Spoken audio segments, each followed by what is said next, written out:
Assalamualaikum warahmatullahi wabarakatuh. Perkenalkan, nama saya Adisti Wulandari dengan NIM C1C020096 dari kelas R10 Akuntansi. Pada video kali ini, saya akan menjelaskan materi ke-7 pada mata kuliah perpajakan 2, yaitu mengenai perhitungan PPh pasal 23 dan PPh pasal 26. Materi yang pertama yaitu mengenai PPh pasal 23. PPh pasal 23 merupakan pajak yang dikenakan pada penghasilan atas modal, penyerahan jasa atau hadiah dan penghargaan selain yang telah dipotong PPh pasal 21. Pihak yang memotong dan melaporkan PPh pasal 23 kepada kantor pajak merupakan pihak pemberi penghasilan atau pembeli atau penerima jasa. Kemudian tarif dan objek PPh pasal 23. Tarif dari PPh pasal 23 ditentukan oleh nilai dasar pengenaan pajak atau DPP atau jumlah bruto dari penghasilan.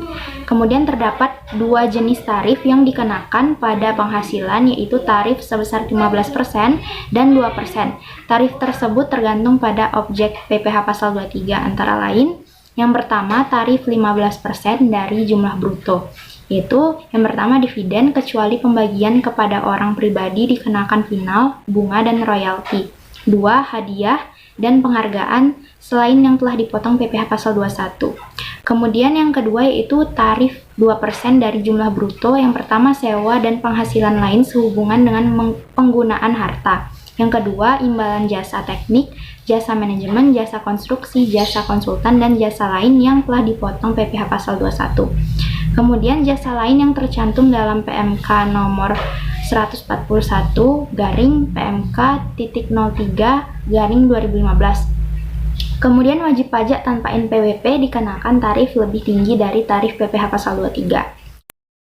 Selanjutnya, jenis objek PPh pasal 23. Terdapat 62 jenis jasa yang menjadi objek PPh pasal 23 yang telah ditambahkan oleh pemerintah, yaitu yang pertama penilai, yang kedua aktuaris, 3 akuntansi, pembukuan dan atestasi laporan keuangan, 4 hukum, 5 arsitektur, 6 perencanaan kota dan arsitektur landscape, 7 perancang atau desain, 8 pengeboran atau drilling di bidang penambangan minyak dan gas bumi atau migas kecuali yang dilakukan oleh badan usaha tetap.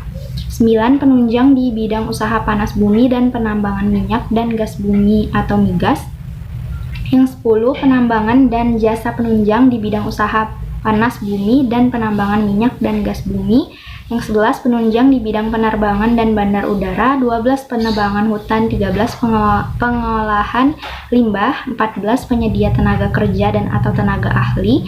15 perantara dan atau keagenan. 16 bidang perdagangan surat-surat berharga kecuali yang dilakukan Bursa Efek, Kustodian Sentral Efek Indonesia, dan Clearing Penjaminan Efek Indonesia. 17 kustodian atau penyimpanan atau penitipan kecuali yang dilakukan oleh KSEI. 18 pengisi suara dan atau suli suara. 19 mixing film. 20 pembuatan sarana promosi film, iklan, poster, foto, slide, klise, banner, pamflet, baliho, dan folder. 21 jasa sehubungan dengan software atau hardware atau sistem komputer termasuk perawatan, pemeliharaan, dan perbaikan. 22 pembuatan dan atau pengelolaan website. 23 internet termasuk sambungannya. 24 penyimpanan, pengolahan dan atau penyaluran data, informasi, dan atau program. 25 instalasi atau pemasangan mesin, peralatan listrik, telepon, air, gas, AC, dan atau TV kabel selain yang dilakukan oleh wajib pajak yang ruang lingkupnya di bidang konstruksi dan mempunyai izin dan atau sertifikasi sebagai pengusaha konstruksi. 26 perawatan atau perbaikan atau pemeliharaan mesin, peralatan listrik, telepon, air, gas, AC, dan atau TV kabel selain yang dilakukan oleh wajib pajak yang ruang lingkupnya di bidang konstruksi dan mempunyai izin dan atau sertifikasi sebagai pengusaha konstruksi. 27 perawatan kendaraan dan atau alat transportasi darat. 28 maklon. 29 penyelidikan dan keamanan. 30 penyelenggara kegiatan atau event organizer.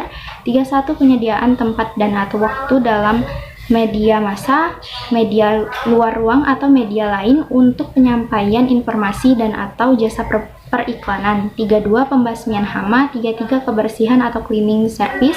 34 sedot septic tank. 35 pemeliharaan kolam. 36 catering atau tata boga. 37 freight forwarding. 38 logistik, 39 pengurusan dokumen, 40 pengepakan, 41 loading dan unloading, 42 laboratorium dan atau pengujian kecuali yang dilakukan oleh lembaga atau institusi pendidikan dalam rangka penelitian akademis, 43 pengelolaan parkir, 44 penyondiran tanah, 45 penyiapan dan atau pengolahan lahan, 46 pembibitan dan atau penanaman bibit, 47 pemeliharaan tanaman, 48 pemanenan, 49 pengolahan hasil pertanian, perkebunan, perikanan, peternakan dan atau perhutanan, 50 dekorasi, 51 pencetakan atau penerbitan, 52 penerjemahan, 53 pengangkutan atau ekspedisi kecuali yang telah diatur dalam pasal 15 Undang-Undang Pajak Penghasilan, 54 pelayanan pelabuhan, 55 pengangkutan melalui jalur pipa, 56 pengelolaan penitipan anak, 57 pelatihan dan atau kursus, 58 pengiriman dan pengisian uang ke ATM, 59 sertifikasi, 60 survei, 61 teater dan 62 jasa selain jasa-jasa tersebut di atas yang pembayarannya dibebankan pada APBN. Kemudian selanjutnya ada subjek pemotong dan subjek yang dipotong PPh pasal 23. Subjek yang menjadi pemotong PPh pasal 23 artinya wajib pajak tersebut yang menerbitkan bukti pemotongan PPh pasal 23 kepada lawan transaksi. Sementara subjek yang dipotong artinya wajib pajak menerima bukti pemotongan PPh pasal 23 dari lawan transaksinya. Selanjutnya yaitu mengenai apa-apa saja yang termasuk subjek pemotong PPh pasal 23, yaitu yang pertama badan pemerintah, 2 subjek pajak badan dalam negeri, 3 penyelenggara kegiatan, 4 bentuk usaha tetap atau BUT, 5 perwakilan perusahaan negeri, yang kelima perwakilan perusahaan negeri lainnya, 6 wajib pajak orang pribadi dalam negeri tertentu yang ditunjuk Direktur Jenderal Pajak. Selanjutnya yang termasuk subjek yang dipotong PPh pasal 23 yaitu yang pertama wajib pajak dalam negeri dan yang kedua bentuk usaha tetap atau BUT. Selanjutnya yaitu terdapat contoh perhitungan PPh pasal 23. Yang pertama yaitu contoh perhitungan tarif PPh 23 sebesar 15%. Pak Kelik menerima royalti atas hak yang digunakan sebesar 10 juta rupiah. Maka jumlah PPh yang harus dibayarkan adalah cara menghitungnya yaitu 15% dikalikan dengan 10 juta rupiah. Sehingga PPh pasal 23-nya yaitu Rp1.500.000. Kemudian untuk contoh perhitungan tarif PPh 23 sebesar 2% yaitu PT AAA, yakni sebuah badan usaha tetap menerima jasa merancang busana dengan jumlah bruto 15 juta rupiah. Kemudian berapa jumlah PPh yang harus dibayarkan? Cara menjawabnya yaitu 2% dikalikan dengan 15 juta rupiah sehingga hasilnya menjadi Rp300.000. Selanjutnya yaitu mengenai PPh pasal 26. Pengertian PPh pasal 26 adalah PPh yang dikenakan atau dipotong atas penghasilan yang bersumber dari Indonesia yang diterima atau diperoleh wajib pajak luar negeri selain bentuk usaha tetap di Indonesia. Selanjutnya yaitu mengenai pemotong PPh pasal 26 yang terdiri dari yang pertama badan pemerintah, 2 subjek pajak dalam negeri, 3 penyelenggara kegiatan, 4 BUT, 5 perwakilan perusahaan luar negeri lainnya selain BUT di Indonesia. Kemudian subjek PPh pasal 26 menurut Undang-Undang Nomor 36 Tahun 2006 tentang pajak penghasilan, maka berikut individu atau usaha yang termasuk dalam WPLN. Yang pertama, individu yang tak tinggal di Indonesia, individu bertempat tinggal tak lebih dari 183 hari selama 1 tahun atau 12 bulan di Indonesia, serta perusahaan yang tak dibangun atau berada di Indonesia yang menjalankan usaha dengan BUT di Indonesia. Kemudian yang kedua, individu yang tak tinggal di Indonesia, individu bertempat tinggal tidak lebih dari 183 hari selama 1 tahun atau 12 bulan, serta perusahaan yang tak dibangun atau berada di Indonesia tidak mendapat pendapatan dari Indonesia melalui BUT di Indonesia. Dengan begitu dapat disimpulkan bahwa walau pengusaha digital tak didirikan atau berada di Indonesia, tak menjalankan usaha berdasar BUT tetap termasuk ke dalam subjek PPh pasal 26. Kemudian tarif dan objek PPh pasal 26. Itu yang pertama 20% final dari jumlah penghasilan bruto yang diterima atau diperoleh wajib pajak luar negeri berupa dividen Kemudian yang kedua, bunga termasuk premium, diskonto, dan imbalan sehubungan dengan jaminan pengembalian utang. 3. Royalti, sewa, dan penghasilan lain sehubungan dengan penggunaan harta. 4. Imbalan sehubungan dengan jasa, pekerjaan, dan kegiatan.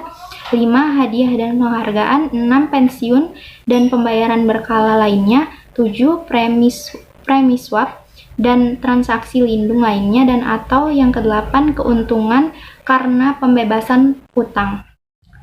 Tarif yang kedua yaitu 20% final dari perkiraan penghasilan neto berupa yang pertama penghasilan dari penjualan harta di Indonesia, yang kedua premi asuransi, premi reasuransi yang dibayarkan langsung maupun melalui pialang kepada perusahaan asuransi di luar negeri. Kemudian yang ketiga, 20% final dari perkiraan penghasilan neto atas penjualan atau pengalihan saham perusahaan antara conduit company atau special purpose company yang didirikan atau bertempat kedudukan di negara yang memberikan perlindungan pajak yang mempunyai hubungan istimewa dengan badan yang didirikan atau bertempat kedudukan di Indonesia atau BUT di Indonesia. Yang keempat, 20% final dari penghasilan kena pajak sesudah dikurangi pajak dari suatu BUT di Indonesia kecuali penghasilan tersebut ditanamkan kembali di Indonesia.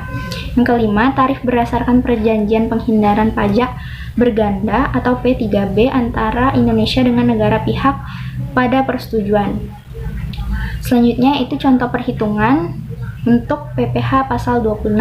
Contohnya yaitu PT XYZ mempunyai wakil di luar negeri yang mengasuransikan gedung bertingkat kepada perusahaan di negeri tersebut dan melakukan pembayaran sejumlah premi di tahun 2000 dengan bayaran 1 miliar. Maka perhitungan PPh pasal 26 yaitu perkiraan penghasilannya yaitu 50% dikali 1 miliar sama dengan 500 juta rupiah.